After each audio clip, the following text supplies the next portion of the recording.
humor itu belum tentu orang juga suka. Kan tidak semua orang juga suka. Boleh, makanya tertawa itu kan kata kerja, akibat dari lucu. Ya. Tapi belum tentu lucu itu menimbulkan tertawa. Lapangan kan humor itu begitu kita belokkan sedikit orang menjadi tertawa. Ya. Misalnya contoh nih dalam bahasa Indonesia. Ya. Berikan awalan me dan akhiran i pada kata sayang menjadi menyayangi. Cinta mencintai, dusta mendustai, pesta mempestai, nah, yang enak yang cerita menceritai. Jadi maka kritik itu anugerah, maka solusi itu adalah berkah. Jadi jangan hanya sekedar pandai kita mengkritik tapi tidak memberi solusi.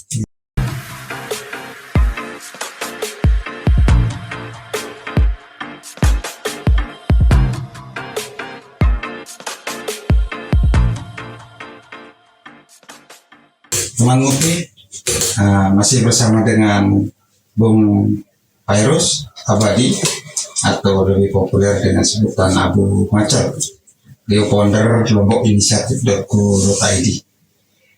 Bung Fairuz, performa Anda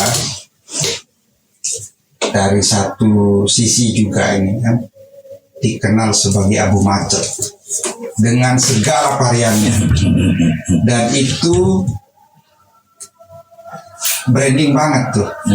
Jadi semua segmentasi masyarakat hampir lebih mengenal justru Abu Macal daripada Bung Fairuz kan. Nah itu asbabun nuzulnya dari mana Abu Macal itu?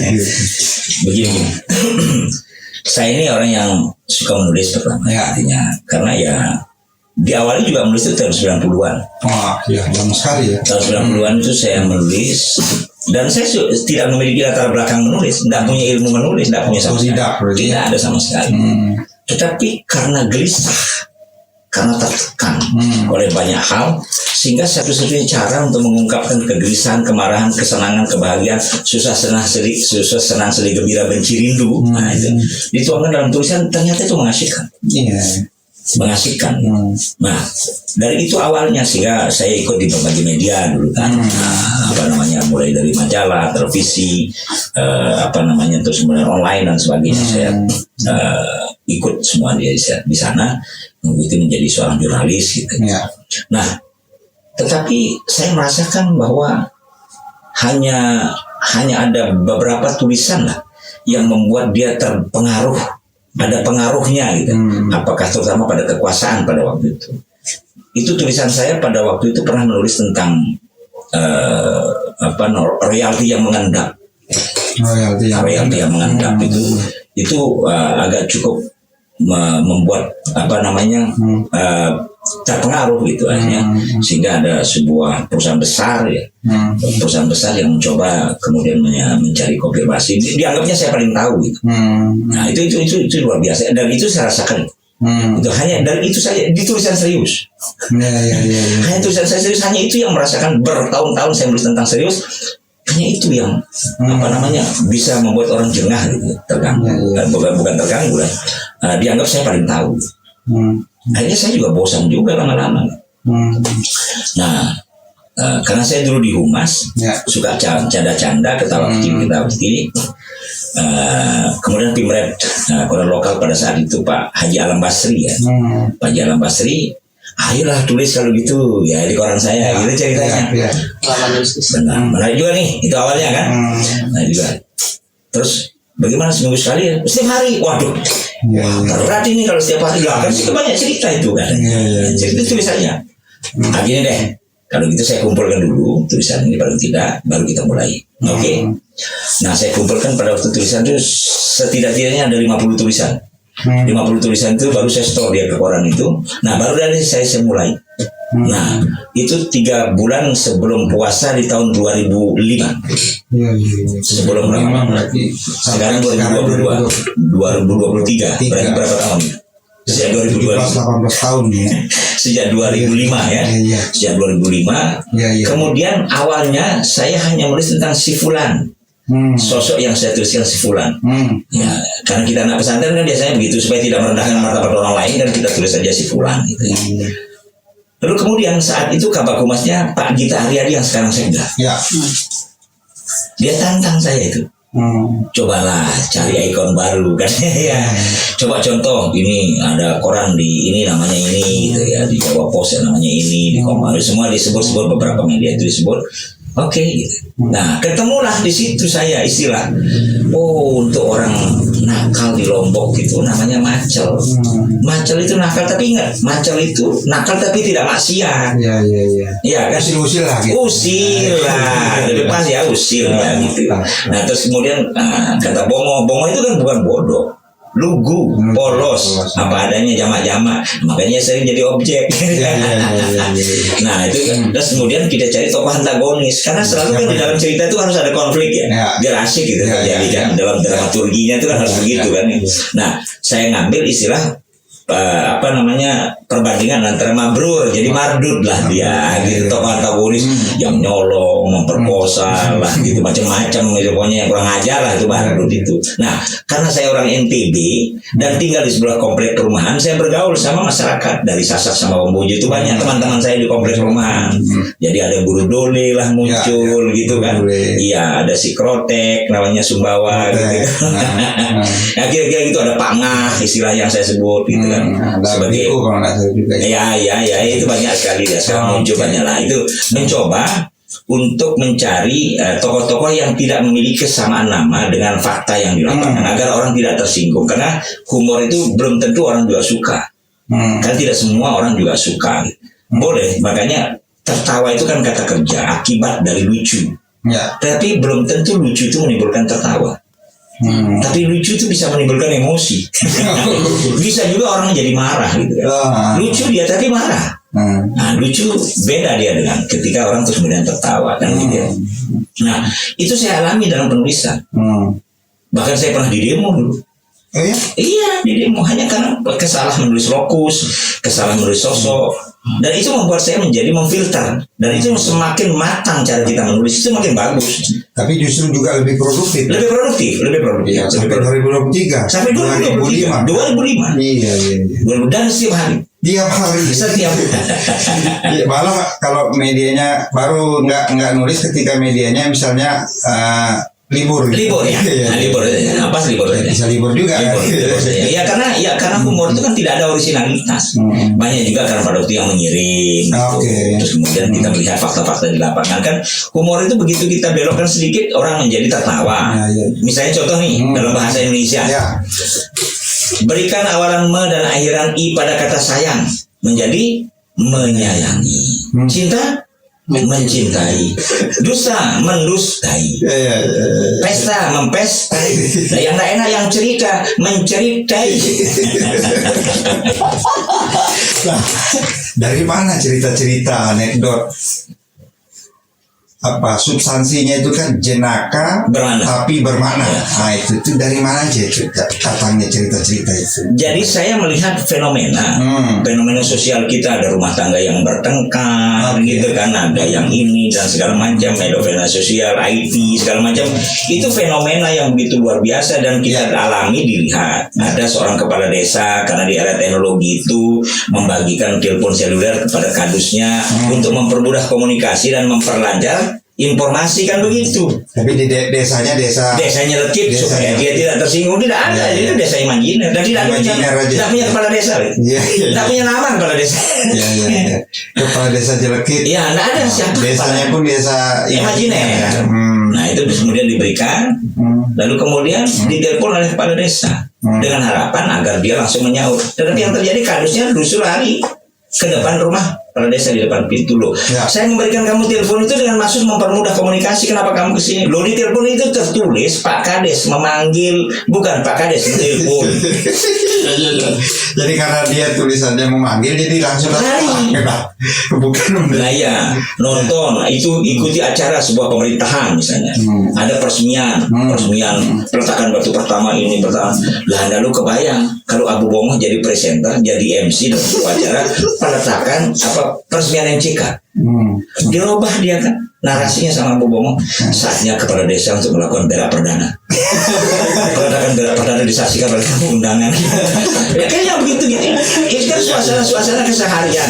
Dan itu saya dapatkan di kampung desa dusun dasan, ngobrol-ngobrol sama orang-orang. Interaksi sosial itu sangat menemukan banyak hal. Karena di setiap kelompok itu pasti ada anak yang konyol, yang lucu, yang nakal, yang ngeselin, itu selalu ada kan. Peristiwa-peristiwa itu kan bisa kita lihat. Peristiwa-peristiwa itu begitu kita tulis dia menjadi kasihan tersendiri. Naik pesawat ketika Bandara Internasional Lombok pertama kali, lalu kita buat cerita. Karena saya mengikuti perjalanan sejarah itu, penerbangan perdana. Alhasil kemudian dari desanya lagi ada orang kaya kan, ada orang kaya terbang menuju Jakarta Cengkareng. Begitu berangkat dari sini, dari Bil, dia naik lewat Garbarata, yang lewat Balai Gajah itu kan, terbang. Baru pertama sekali naik pesawat. Begitu balik dari Cengkareng, rupanya pesawat itu parkir jauh di apron sana, di tempat parkirnya, sehingga harus pakai bis ke sana kan di Cengkareng itu. Dia marah itu, Abu Bomoh itu. Saya ini beli tiket pesawat, dia bukan tiket bis. Ya kenapa saya tidak mungkin ada bis bisa terbang ke Lombok? SDM saya sudah meningkat ya.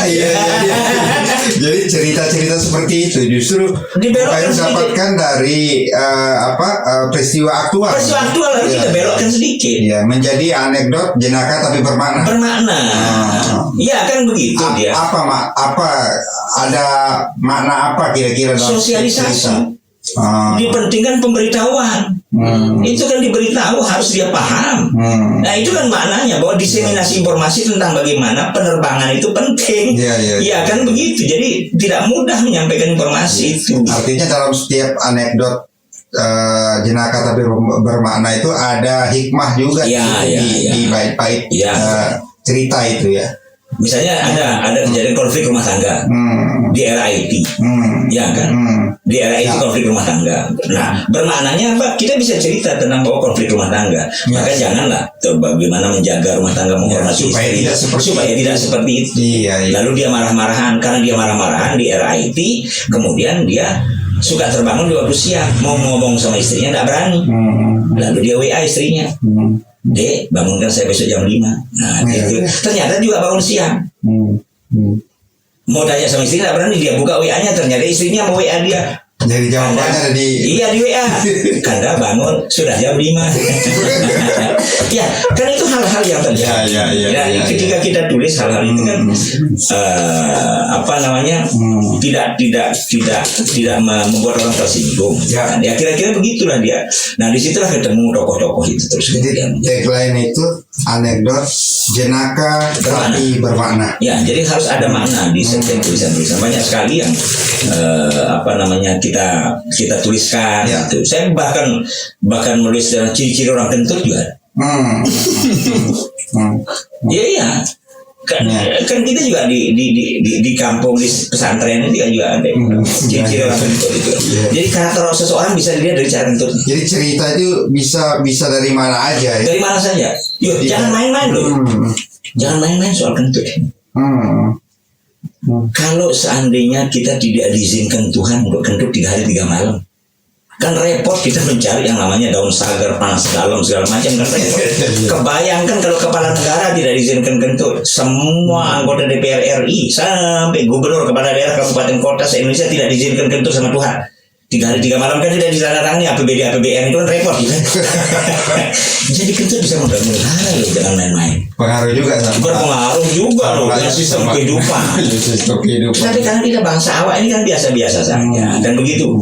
Makanya kelihatan kita bisa melihat tipikal orang itu dari cara kentutnya. Oke. Iya, ini harus saya sampaikan di closing ini. Kalau ini sudah closing saya sampaikan. Ini pertama, ciri-ciri orang kentut itu, ciri-ciri orang bisa dilihat dari cara kentut. Yang pertama, ada orang yang kentutnya keras tapi kecil-kecil, ya kan? Kecil-kecil, keras tapi kecil-kecil, dikeluarkan perlahan-lahan. Ya dia tertahan ya, perlahan-lahan. Ini ciri-ciri orang pelit, termasuk kemasan. Biasanya dia keluarkan sedikit-sedikit, pelan-pelan. Itu ciri-ciri dia pelit. Nah yang kedua, ada orang yang kecil kentutnya. Karena ada itu, itu ciri-ciri orang rakus itu. Bayangkan itu, kentut saja dia tahu sendiri dan tidak bagi-bagi. Iya. Dan yang ketiga itu adalah orang yang kurang kerjaan. Tahu ciri-ciri orang kerjaan? Orang yang mau dengarkan cerita kentut ini.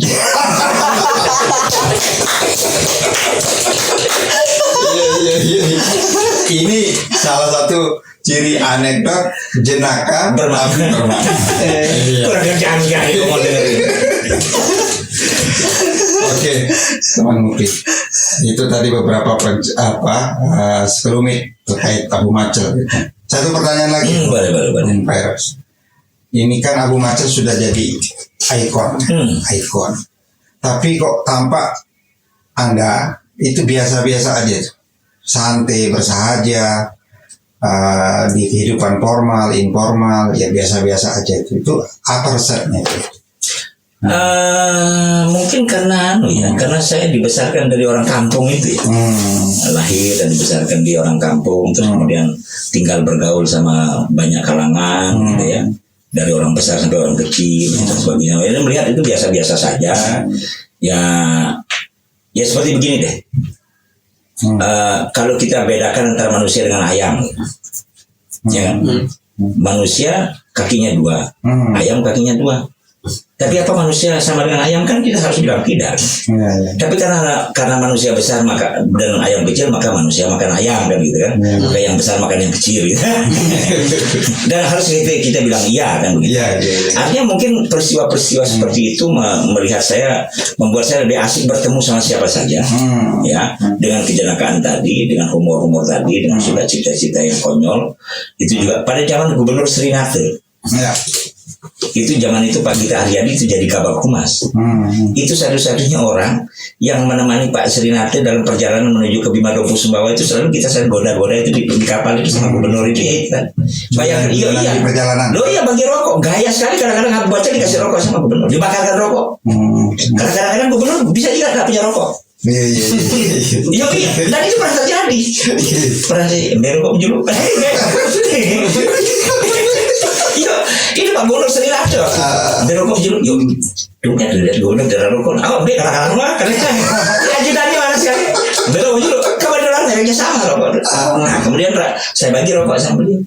Giliran saya rokok dibakarkan saya sama rokok sama Pak Gubernur.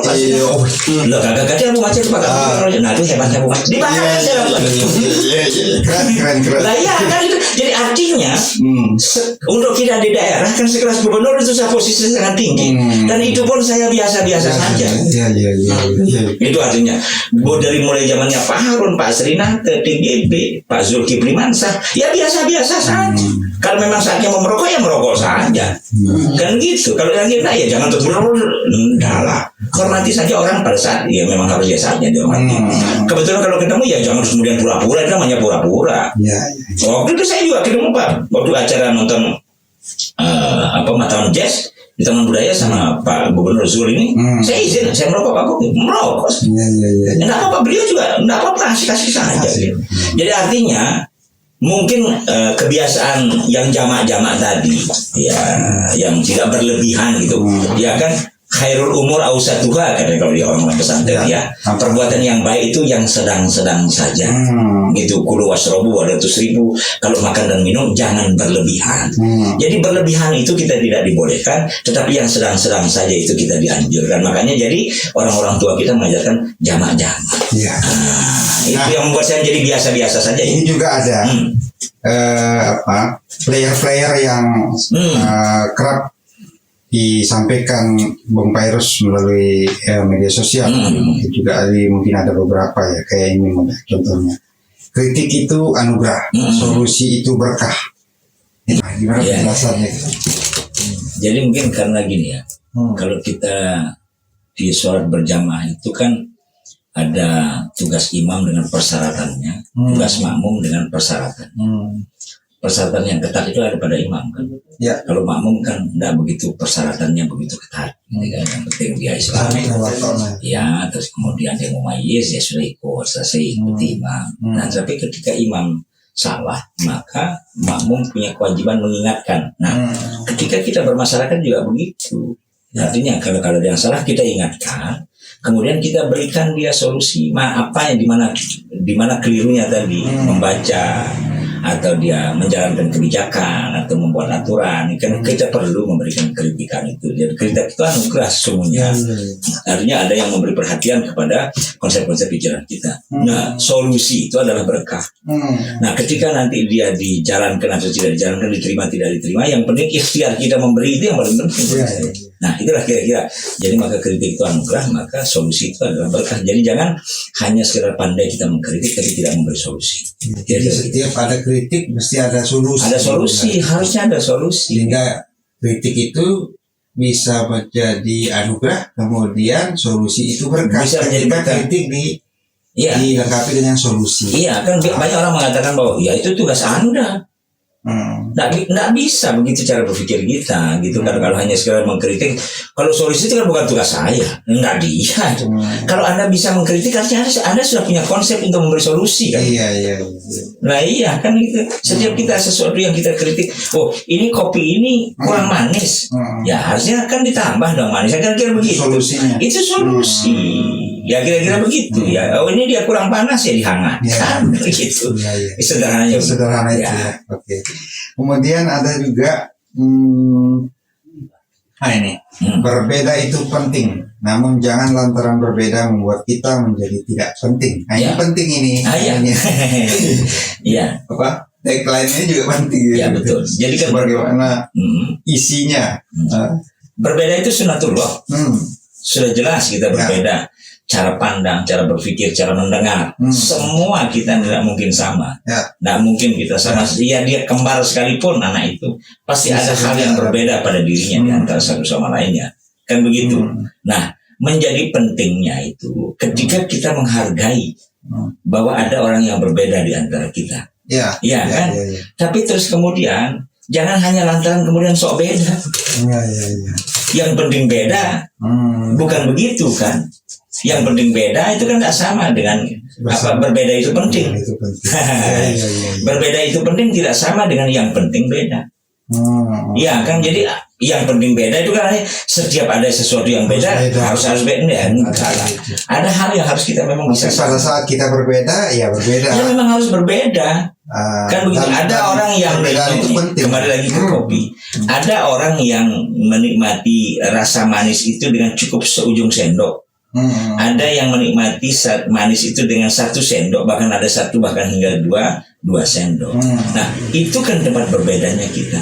Nah terus kemudian menjadi dia asal beda itu ketika kita ya saya yang penting kan ada gulanya. Padahal kita kepengen 1,5. Iya kan. Ya akhirnya kemudian kita ngeremon di belakang. Nah, harusnya tadi saya 1,5 cuma tidak enak saja. Nah, itu maksud saya. Jadi artinya kita ya jangan kemudian berbeda itu sudah cukup. Kemudian jangan kemudian kita menjadi so beda, gitu asal beda. Gitu. Hanya saya punya tagline itu bersama kita beda. Ya, bersama kita beda. Ya, bersama kita beda itu kan tidak mudah. Bersama kita dalam perbedaan itu kan tidak mudah, gitu kan? Karena di situ. Tapi bisa. Oke. Bisa karena di situ itu ada sebuah dinamika kan. Dinamika kan kita belajar dinamika kelompok, bagaimana belajar kita mengatasi problem antara yang satu dengan yang lain.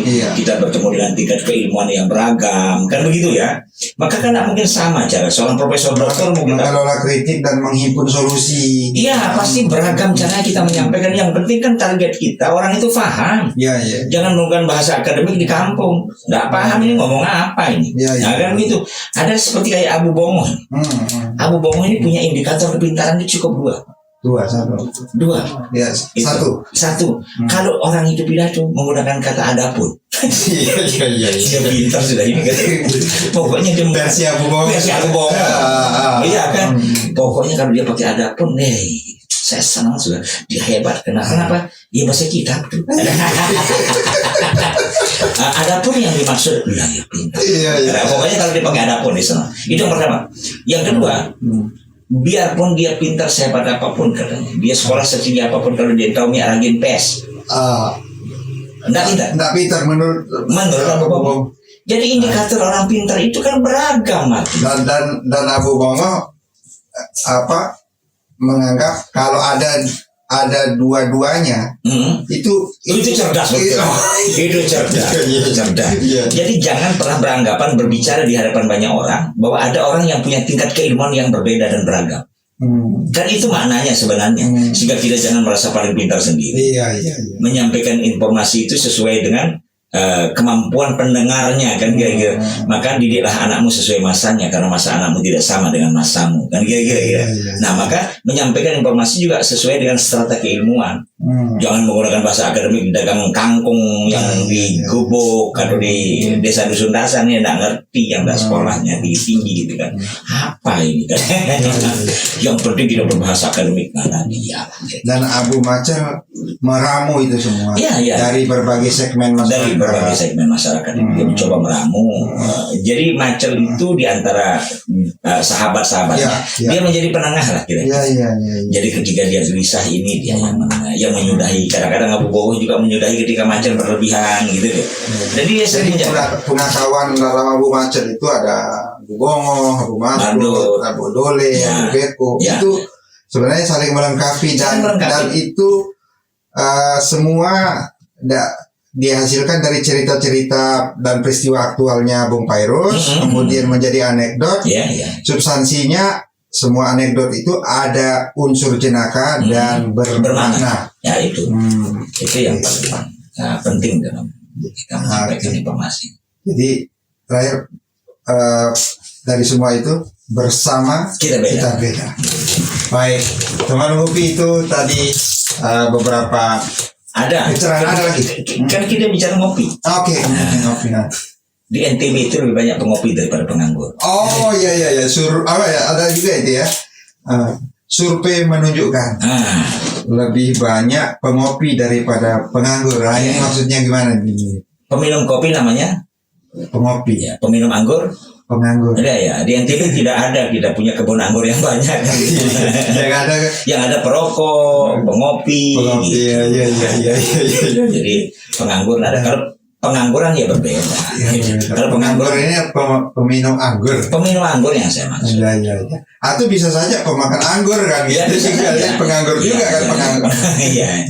Penikmat anggur. Karena kopi ternyata juga bukan hanya dicecap, juga ada juga yang memakan kopi misalnya dengan adonan kue misalnya dia campur kopi juga pengopi juga. Bahkan ini belajar Bhinneka Tunggal Ika itu dari kopi. Jadi gini, justru kopi Indonesia khususnya di Lombok, di Lombok Utara itu ada kopi rempe. Kopi rempe itu punya cupping score tertinggi nasional. Sudah diuji di Jember. Itu di Akademi Kopi Indonesia juga sudah diuji. Itu dia memiliki skor di atas rata-rata nasional. Nah itu pernah dibawa ke Chili oleh pertukaran pemuda dari NTB, datang ke sana, kemudian sama-sama robusta. Kopi di Amerika Selatan, kopi di Afrika dan sebagainya. Dia heran, kok bisanya kopi yang datang dari Lombok ini, kok dia berbeda robustanya dengan kopi yang ada di negara mereka. Padahal sama-sama robusta. Karena ilmu robusta menurut ahli kopi itu hanya ditanam dengan satu tumbuhan utama yaitu kopi dengan minimal 2 pohon pendukung. Misalnya ada turi, ada gamal. Itu kalau di negara-negara sana. Nah di Lombok itu ternyata banyak variannya. Pohon pendukungnya ada kedondong, ada pisang, repung punti, segala macam, macam aja pohon nangka. Dan itu membuat varian rasa kopi di wilayah utara Lombok itu bervarian, makanya disebut ada namanya rempe, ada selelos, ada sajang, ada sembalun, karena dia punya pohon pendukung beragam. Kopi tambora, kopi rarak, kopi batu rotok, itu segala macam itu punya varian yang berbeda pohon pendukungnya. Itu membuat maka ketika kopi itu terasa enak dengan varian yang berbeda, itu akibat dari pohon pendukungnya yang beragam. Maka ketika kita ingin menikmati enaknya kopi, maka biarkanlah pohon pendukung itu beragam. Jadi Bhinneka Tunggal Ika belajar dari kopi. Filosofi kopi itu sebenarnya juga ada di Bhinneka Tunggal Ika. Ada di Bhinneka begitu ya. Indonesia ini kan laksana sebidang tanah dengan varian tanaman. Kalau dia pohon tomatnya mati, ada cabai. Kalau cabenya mati ada terong. Dan kira-kira, jadi kalau satu tanah itu dengan beragam varian tumbuhannya kan begitu asik. Dan tidak apa-apa ada gulma. Tidak ada masalah, gulma itu penting. Penting itu gulma itu. Dia kan kadang-kadang dia menjadi ngerepotin. Tapi itulah rakyat itu kan gulma itu. Dia paling bertahan hidup itu. Pohon besar dia hanya mampu hidup di 2 musim. Ya kalau tidak musim panas ya musim dingin. Dia akan mati pohon besar itu bagi yang mampu hidup di musim panas. Ketika musim dingin dia mati. Ketika musim dingin pohon yang mampu bertahan di musim panas dia mati. Tetapi kalau yang pohon-pohon kecil tidak ada unsur panas dingin dia tetap hidup. Itulah rakyat Indonesia. Itu luar biasanya. Itu maksud saya jenaka bermaknanya di sini. Jenaka lebih bermakna. Baik teman ngopi, itu tadi obrolan kita. Gak banyak dapat pencerahan, kemudian dapat cerita inspirasi dari Bung Pairus Abadi atau lebih populer dengan sebutan Abu Macet. Mungkin ada respon, kemudian komentar bisa